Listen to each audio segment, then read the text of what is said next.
where do you come to get all your news? You already know it is Washington Informer, and I am live with Council Member Jocelyn Route, who is here to talk to us today about a lot. Because when we get on, how we do, we catch up about a lot of things here at the Washington Informer. However, Bladensburg Council Member Jocelyn Route is going to particularly go into a little bit about her journey as a foster care provider. And it is May, which is National Foster Care Month. And so we are ensuring that statistics get out there, as well as honoring the people out there doing the good work. And Councilmember Jocelyn Route is one of those people. So thank you so much for being with us today. You're so welcome, Misha. It's just my pleasure to be here today. Well, first of all, before we even get into the nitty gritty, I have to ask, how are you doing? So, I'm coming off of a very eventful weekend. I'm doing so awesome. May is also Mental Health Awareness Month, and that's something that I champion. And, I'm feeling so good today. Well, thank you for being with us today. And I'm glad that you mentioned that May is also Mental Health Awareness Month. We're talking a lot about it in this week's Washington Informer. You'll see that we have our health supplement highlights mental health awareness, and it is a really beautiful edition. So make sure you check that out. But also, statistics show that mental and behavioral health is the largest unmet health need for these children and teens in foster care.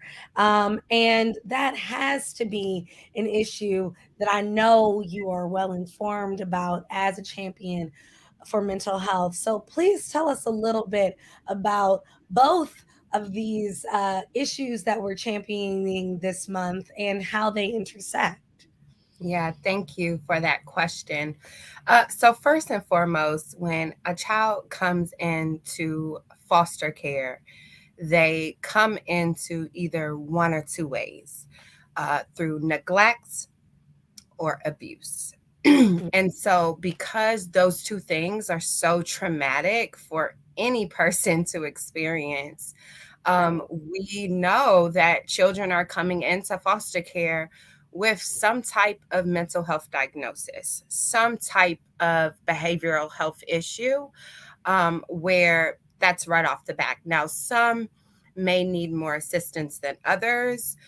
Children, based off of the amount of abuse that they have unfortunately experienced and lived with.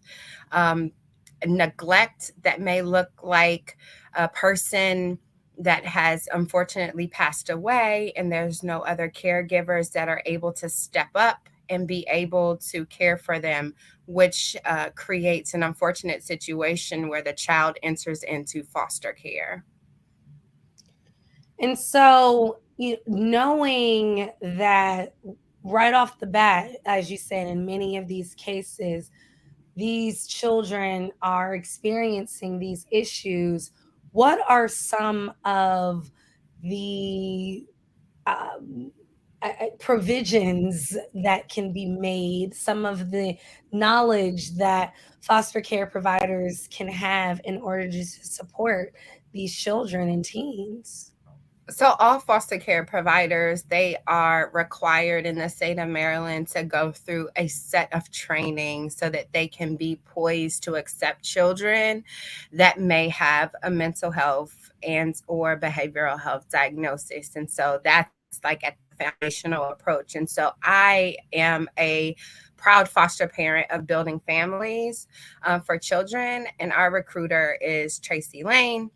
And so they teach you all these things, like how to be able to support a young person that may be experiencing a mental health emergency or just having some symptoms. um, Therapeutic foster care is foster care for children that may have higher needs than traditional children. And I'm going to use those air quotes because I hate the term traditional versus therapeutic. I Yeah. think all of our babies that come into the system are therapeutic in some way, shape, or form, but there are children that have a higher need. And so the training in collaboration with an individual's treatment team, they will create an individual plan to support that young person. So whether that looks like therapy, whether that looks like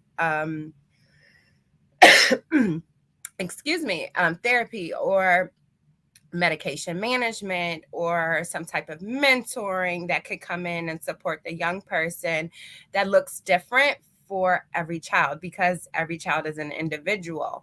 But the important thing is that there are agencies that wrap their hands around the foster parent and the child to make sure that children just receive the love and the support that they unfortunately didn't receive in their birth home placement, but making sure that these children grow, thrive, and live in love. And how long have you been a foster mother yourself? So I got my first child in 2009. Wow. I've had little breaks here and there, but I have fostered many, many children. I have foster grandchildren that come back around. So, yes, since 2009. And tell me a little bit about that experience. What got you originally interested in providing that kind of care for children around the area? So I started off when I was a student at Howard University. I was a therapeutic mentor, and I mentored children in the treatment foster care program in DC. And I had this one particular girl that never wanted to leave my home. So I would like take her out, and I would bring her back to my house. I would cook maybe dinner for her, and she's like, "Oh, Miss Jocelyn, I don't want to go. I don't want to leave. I don't want to leave." And so of course I had to get permission for her to like stay over. And so it like kind of kept growing. So at first it was like from Friday to Saturday, then it was like from Friday to Sunday, and then it was like from Friday to Monday morning.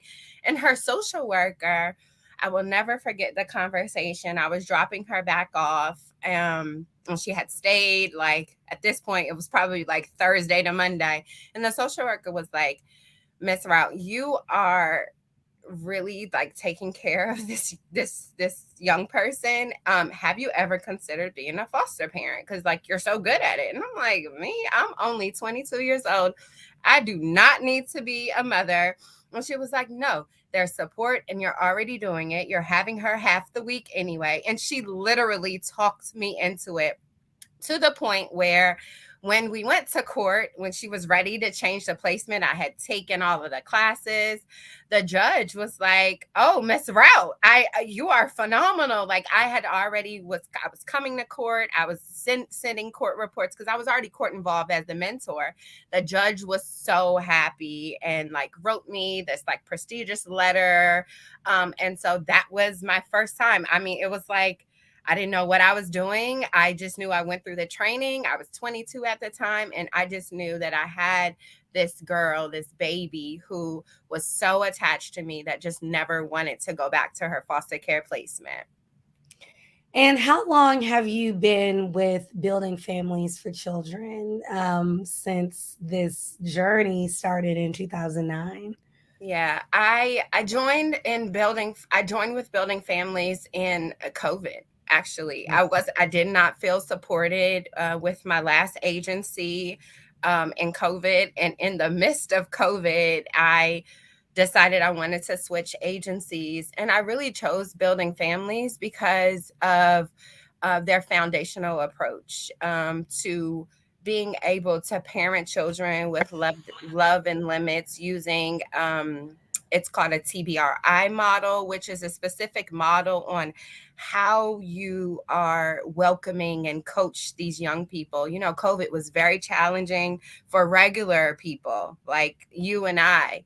And so it it was amazing to get those skills when I went through the TBRI process and get the training. And I was like, yes, this is why I got into foster parenting. And I see your face light up when you talk about the impact that foster parenting makes. Can you tell me a little bit why you've been doing this now for 14 years? The joy or the feelings that being a foster mother brings to your life? So it's a lot of mixed emotions Mm. because it's so challenging parenting someone else's child that you did not bear. You did not carry this person. You're just, you don't know their medical history to this, extent that you weren't with them since, yay tall. You don't know their history, so it's really challenging to figure out and to work with the person's treatment team. But it's so fulfilling when your child comes home with straight A's, or when your child is gets over their fear of being in public. um, I have two children right now. They are siblings, and I have been their foster parent. This is now going on our fifth year. And you cannot tell these boys that I am not their mother, and you cannot tell me that they are not my children. And, we include their birth mother and planning for, birthday parties and, Christmas and Thanksgiving. And, we try to remain in contact, but it's just their mom is just at a point in her life where she just cannot safely care for her children. And I stepped up to the plate to provide all types of, services to support them. But I was one of those parents that I hit a wall because I didn't know what works for my 14-year-old. He's diagnosed with autism spectrum disorder, and he was one of those children that could not grocery store with me. He hated being around people. He, really relied on me to do a lot for him.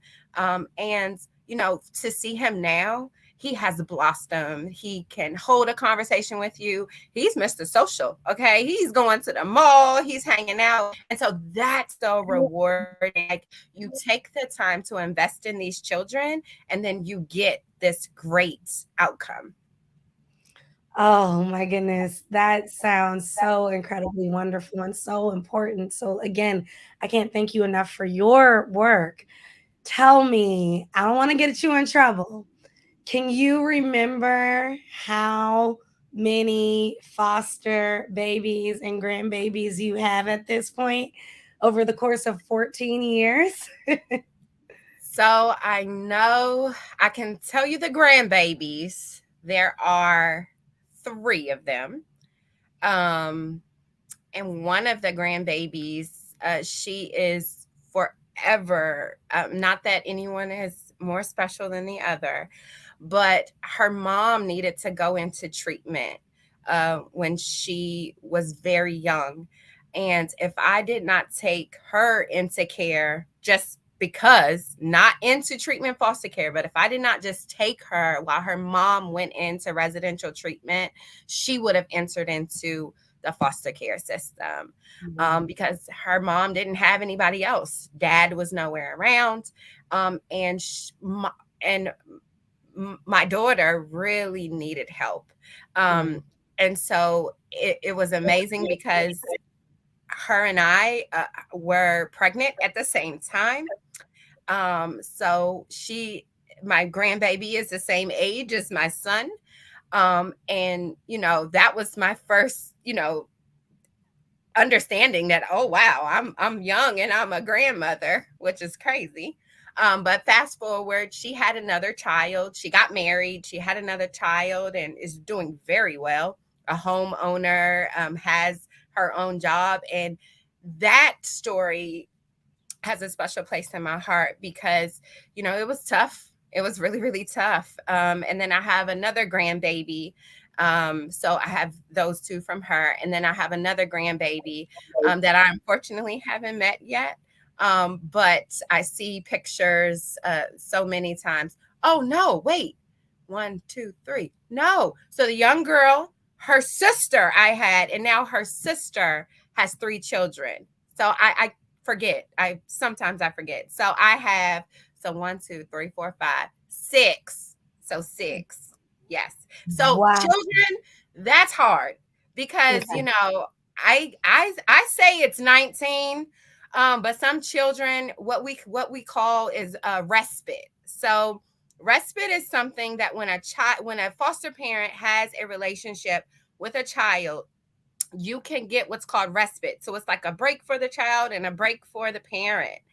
And the children that come to me for respite and they maybe like keep coming back, they'd be like, oh, you my mom too. So, it's kind of hard to count everybody over the last 14 years, but the permanent placements, I want to say there are 19. Wow. And you mentioned you were pregnant at the same time as one of your daughters. How many biological children do you have? Yeah, so I have 3 biological children, 2 boys and a girl. And how old are they? My oldest is 11. Then my middle baby is 9. And then I have a 17-month-old girl. Oh my goodness. And so how has your family embraced your larger family, if you will? Mhm. So it's been great. My family, they're so supportive. They they all my parents. I'm like, I don't know how you do this. How do you keep up with all these children? But it's a blessing, and they always encourage me. I have encouraged my closest cousin to actually be a foster parent as well. So she's a foster parent now too, and so she'll help me out. I'll help her out. She actually joined Building Families for Children with me because she saw how supportive that this treatment foster care agency was. And this Mother's Day weekend, is there any advice for folks out there considering being foster parents? Absolutely. I always say that all children deserve to be loved and supported.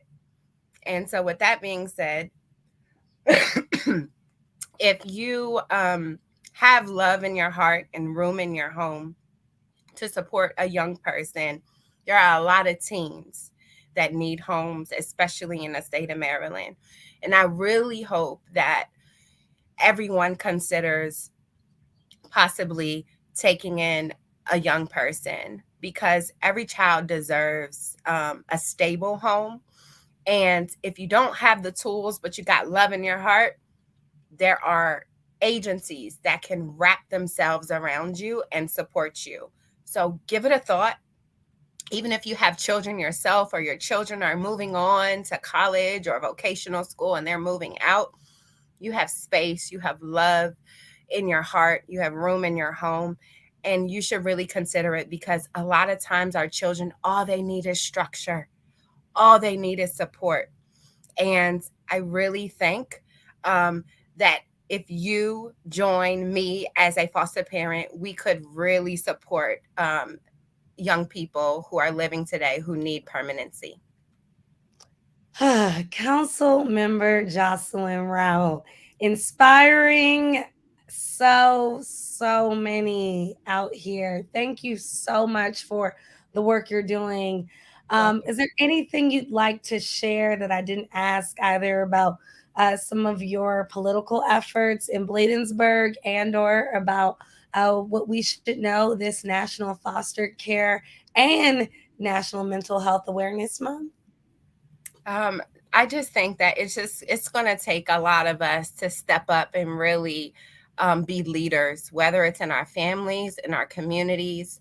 And mental health is really hitting home. That's probably the root cause of a lot of the things and the dysfunction that's going on. We really need people to step up and be leaders to support the needs of our children. They are our babies and they are our future, and they are really, really hurting. We're coming out of COVID. And that's why, as a council member, I champion mental health and mental health awareness. I also champion community. If you can't be a foster parent, maybe you can be a mentor, or maybe you can give back by, seeing that young person that you see maybe not doing things that they're supposed to do. Go talk to them. We have to get back to the sense of community, and that's what's going to heal our world. Well, if that wasn't a mic drop, I don't know what is. Thank you so much, Councilmember Jocelyn Route, for You're being welcome. with us.